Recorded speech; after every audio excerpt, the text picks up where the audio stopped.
Sekjen PDI Perjuangan dan Ridwan Kamil saling balas pantun soal cawapres Ganjar Pranowo. Apakah PDI Perjuangan ini serius mempertimbangkan nama Ridwan Kamil atau mungkin hanya goda politik saja? Lalu bagaimana juga respon P3 kawan koalisi PDI Perjuangan yang sudah terlebih dulu menyiapkan Sandiaga Uno sebagai bacawa pres Ganjar?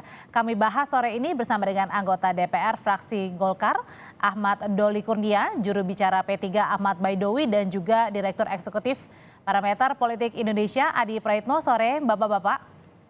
Sore. Sore, Assalamualaikum warahmatullahi wabarakatuh. Sore, Audrey. Waalaikumsalam. Saya mau ke Bang Doli dulu. Bang Doli, jadi ini kalau menurut Partai Golkar nih, balas pantun antara Pak Hasto dan Pak Ridwan Kamil ini serius atau hanya goda politik aja?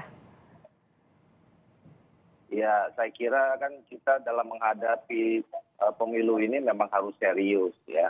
Setiap pengambilan keputusan, apalagi pasangan capres dan cawapres itu harus didudukkan secara bersama antara pihak-pihak pengambil keputusan. Ini kan nanti akan harus dibicarakan antar partai politik, antar koalisi partai politik gitu. Jadi bukan hanya sekedar dibalas sambil lalu dengan pantun berpantun gitu. Itu yang pertama. Yang kedua, kalau bicara tentang posisinya Partai Golkar sampai saat ini belum merubah keputusannya bahwa kami punya dua keputusan terkait dengan Pilpres itu. Yang pertama, kita sudah memutuskan bahwa kita akan ikut kontestasi Pilpres dengan mencalonkan Pak Erlangga Hartarto sebagai calon presiden. Dan kemudian untuk momentum, strategi, dan keputusan akhir itu sudah kita berikan mandat kepada Pak Erlangga Hartarto. Nah, kemudian yang berikutnya, betul Pak Ridwan Kamil adalah sekarang kader Partai Golkar, dan pada saat Ridwan Kamil datang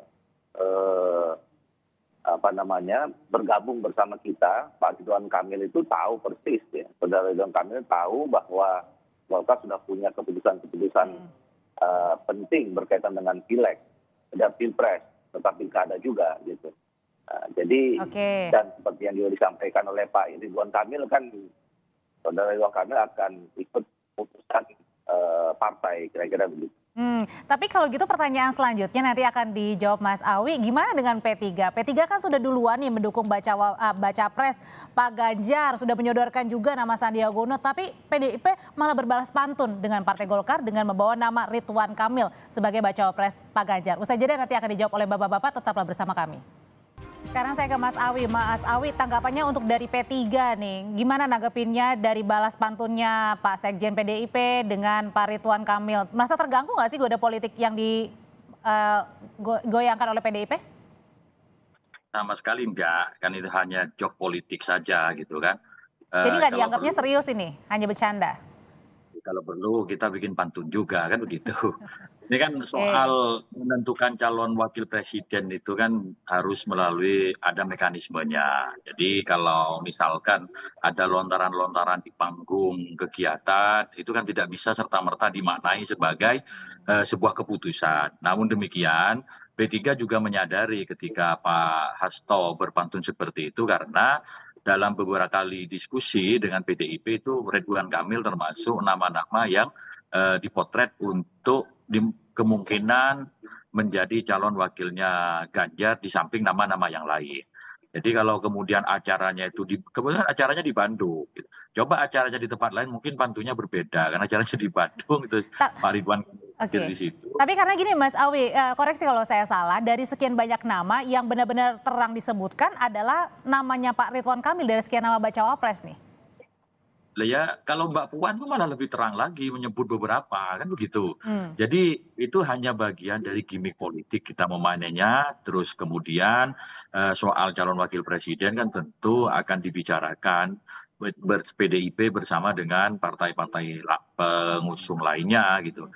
Toh bangunan koalisi kan masih belum konkret, bisa jadi bertambah karena nanti konkretnya koalisi itu ketika mendaftar ke KPU.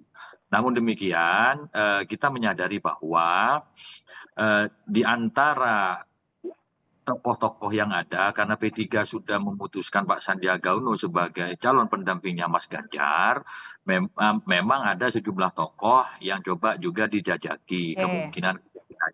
Nah, fokus P3 hari ini adalah bagaimana Pak Sandiaga Uno itu menjadi calon wakilnya Pak Ganjar. Karena dari berbagai lembaga survei, popularitas ataupun elektabilitas Pak Sandiaga Uno dalam posisi calon wakil presiden itu menempati urutan pertama. Nah, sementara Pak Ganjar juga menempati urutan pertama. Ketika disandingkan tokoh-tokoh yang sama-sama menempati urutan pertama Oke, oke.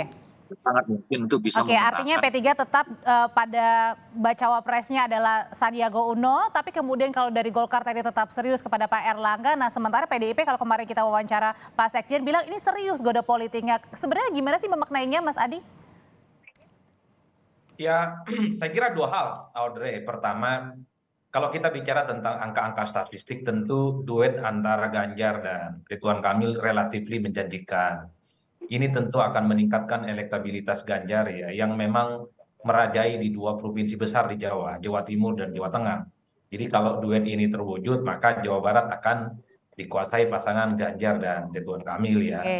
Yang tidak mengherankan kalau duet ini terwujud, maka Pulau Jawa bisa dikuasain yang kemudian kita sebut sebagai battlegrounds dalam Pilpres di 2024, mengingat jumlah populasi pemilihnya itu mencapai 45% secara pemilih nasional. Itu yang pertama. Yang kedua, Sandi memang relatif juga diuntungkan karena Sandi itu adalah orang yang saat ini diusung oleh P3, kakinya sudah ada di koalisinya PDIP, mengusung Ganjar Pranowo, sementara Ridwan Kamil masih diusung oleh Partai Golkar yang iman politiknya masih belum, apakah ke Ganjar ataukah ke Ya. Prabowo Subianto. Nah, yang kedua, ini secara politik, Audrey, karena persoalan cawapres itu, ini kan pembicaraan serius antar elit ya, antar ketua umum partai. Kalau melihat kecenderungan rata-rata, agak sulit sebenarnya Ridwan Kamil itu bisa mendampingi Ganjar Pranowo. Kenapa? Karena memang sampai hari ini hasil Munas Golkar itu masih tetap memutuskan Erlangga Hartarto yang harus maju sebagai capres ataupun sebagai cawapres. Itu hasil Munas 4 tahun yang lalu yang sampai saat ini belum diedit, belum di-delete dan belum diubah. Oleh karena itu, kalau PDIP itu tertarik menjadikan Golkar sebagai teman koalisinya, tentu bukan Ridwan Kamil jawabannya, tapi Erlangga Hartarto. Ini yang kemudian membuat kenapa ada kesulitan secara politik.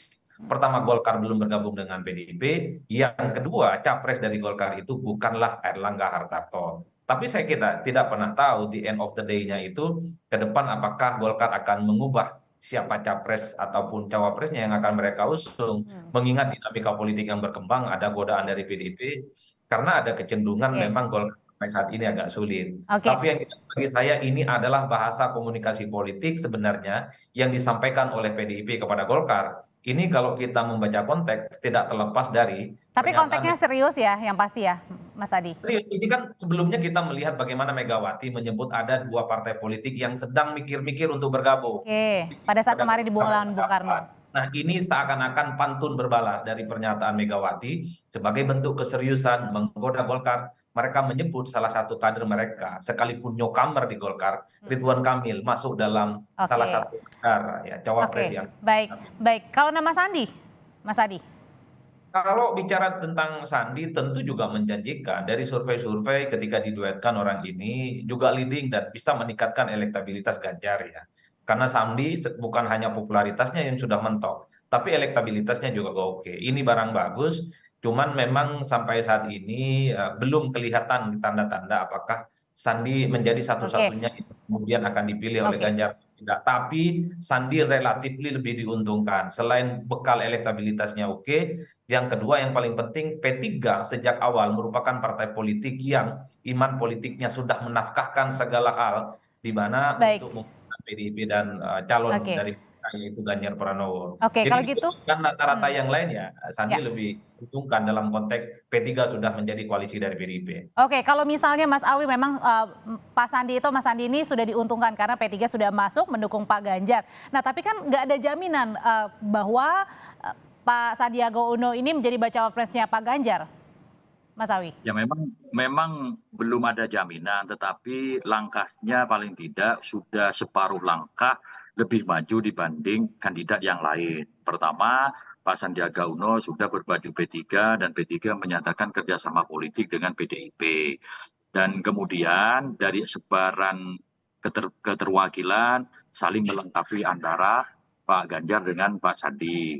Dan ya itu kan kita tidak boleh pesimis. Tetapi kan meskipun tidak ada jaminan kan belum tentu ditolak karena masih 50-50. Makanya tugas kami di P3 adalah berikhtiar, yakni berusaha dan berdoa bagaimana Pak Sandiaga Uno bisa menjadi calon wakilnya Pak Ganjar. Oke. Tentu komunikasi politik terus dilakukan oleh PLT Ketua Umum sebagaimana keputusan Rapimnas P3 yang ke-6 yang Oke. memerintahkan Pak Sandi sebagai calon wakil presiden dan juga memerintahkan Ketua Umum, menugaskan Ketua Umum untuk melakukan komunikasi politik dengan PDIP.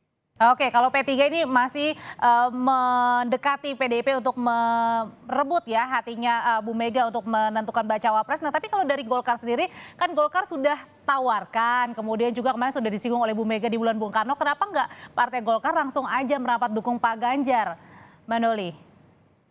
Pertimbangannya apa nih? Saya kira nggak, kan begini, situasi sekarang ini kan masih sangat dinamis ya. Segala kemungkinan ini masih bisa terjadi. Nah, kalau dulu orang kemudian menganggap akan ada cuma 3 poros gitu, saya kira kan belum tentu juga ya. Kalau misalnya kita bicara tentang gagasan ide koalisi besar seperti yang disampaikan oleh Golkar, untuk disampaikan juga oleh Pak Erlangga Hartarto, itu kan bisa jadi ada 2. Nah, kemudian sebaliknya kalau memang semua partai-partai politik ini tidak bisa membuat pengkristalan beberapa koalisi, bisa jadi ada poros yang baru, poros keempat. Kenapa harus bikin poros yang baru bagi Partai Golkar? Saya kira begini, kalau menghadapi pilpres itu kan banyak hal yang perlu dipertimbangkan. Salah satunya adalah semua yang paling utama adalah kemungkinan menang, kan kira-kira begitu. Nah, yang kedua adalah kesamaan visi antar partai politik, ketemu tidak. Nah, ini yang selama ini kan saya kira yang sedang dijajaki ya antara pimpinan partai politik. Kira-kira untuk menghadapi 5 tahun, 10 tahun Indonesia yang akan datang, sama nggak visi atau konsepsi kita mau bangun negara? Nah, itu menjadi pertimbangan. Nah, yang ketiga adalah jangan lupa, ini juga yang sering juga mungkin jarang dibahas ya. Pilpres sama Pileg ini bersamaan harinya. Jadi khusus bagi pimpinan-pimpinan partai politik, ketua umum yang kemudian juga di partainya politiknya dicalonkan, itu juga pasti harus akan mempertimbangkan bagaimana ada korelasi yang saling positif antara Pilpres dengan Pileg. Nah, ini yang juga saya kira juga semua akan jadi pertimbangan masing-masing pimpinan partai politik, termasuk Partai Golkar. Itu makanya sampai saat ini kami masih terus membangun komunikasi dan menjadi catatan Golkar ini sebetulnya partai yang terbuka. Kita bisa dan siap bekerja sama dengan siapapun selama memang variabel-variabel yang seperti saya katakan tadi itu bisa sama-sama dibahas dan ketemu gitu dengan pimpinan partai politik yang lain. Oke. Kalau gitu Mas Adi, sebenarnya kalau lihat dari beberapa minggu terakhir, apa sih sebenarnya yang dilakukan manuvernya dari PDI Perjuangan, dekatin Mas AHY, kemudian berbalas pantun ke Pak Ridwan, Mas Ridwan Kang Emil, terus kemudian juga ada nama Andika juga, mantan Panglima.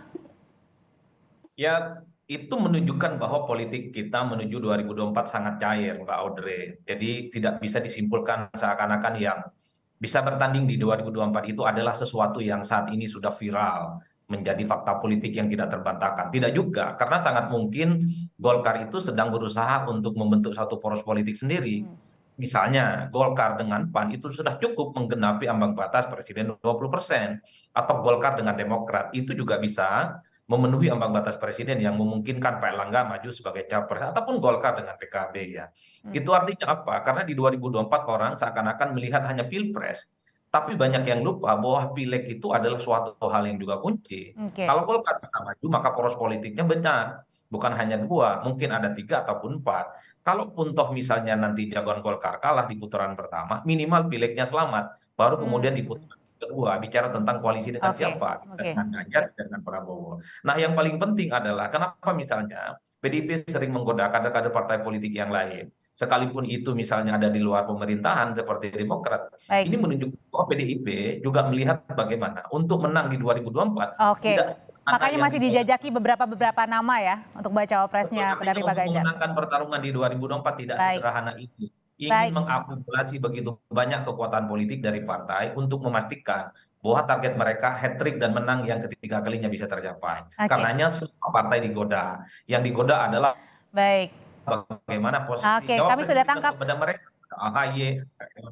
Ya, terima kasih Mas Adi Praetno, terima kasih Mas Ahmad Baidowi, dan terima kasih juga Bang Doli Kurnia sudah berbagi informasi di Kompas Petang. Saya selalu. Sama-sama. Bapak-bapak.